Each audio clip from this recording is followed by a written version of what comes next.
అనగనగా రామయ్య అనే వ్యక్తికి ఒక్కగానొక్క కూతురు. అయితే కూతురికి పెళ్ళికి రావడంతో ఒక దూర సంబంధం పెళ్లి చేసి పంపిస్తారు. అయితే పెళ్ళైన నెల రోజులకే సంక్రాంతి పండుగ వస్తుంది. అయితే అల్లుడికి, కూతురికి పండగకి రమ్మని లెటర్ రాస్తారన్నమాట. అయితే అల్లుడు వస్తారు. కొత్తల్లుడు కదా అని రకరకాల పిండి వంటలతోని చికెను అన్నీ బాగా వండిపెట్టి చాలా బాగా చూసుకుంటారు. మామూలుగా ఏ మామగారని ఏమనుకుంటారు, ఏదో కొత్తల్లుడంటే 4, 5 రోజులు ఉండి వెళ్ళిపోతారు అనుకుంటారు గానీ, ఎక్కువ రోజులు ఉంటారనుకోరు కదా!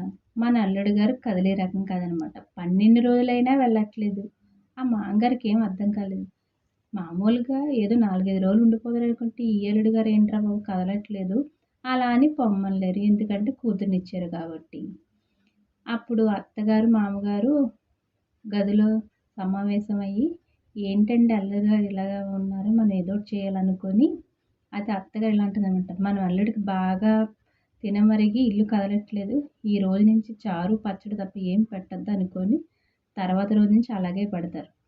అయితే అల్లుడు గారికి అర్థమవుద్ది. ఓహో! నేను ఇక్కడ ఉండిపోయానని ఇలా చేస్తున్నారనుకోని, ఈళ్ళు పచ్చడి కాదు కదా! ఒట్టన్నం పెట్టినా నేను కదలననుకోని, ఆయన 20 రోజులైనా కదలట్లేదు. ఇంకా మామగారు కోపం పెరిగిపోతుంది.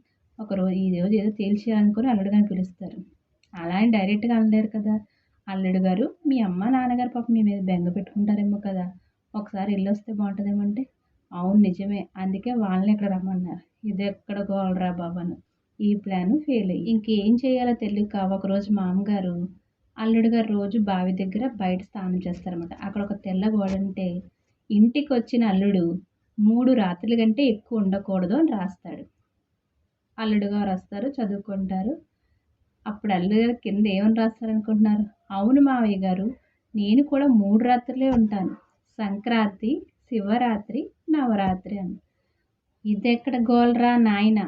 ఏదో ఒక ఇప్పటికే కదలట్లేదు అనుకుంటే ఏకంగా 9 నెలలు క్యాంపేసాడురా బాబు అనుకోని తల పట్టుకున్నారు మామగారు. నిజంగా ఇలాంటి వాళ్ళు కూడా ఉంటారా అనుకుంటున్నారా? ఉంటారండి బాబు. సో, పని చేయడానికి బద్ధకంగా ఉండి ఒకళ్ళ మీద పడి తిందామన్న మనస్తత్వం గలవాళ్ళు.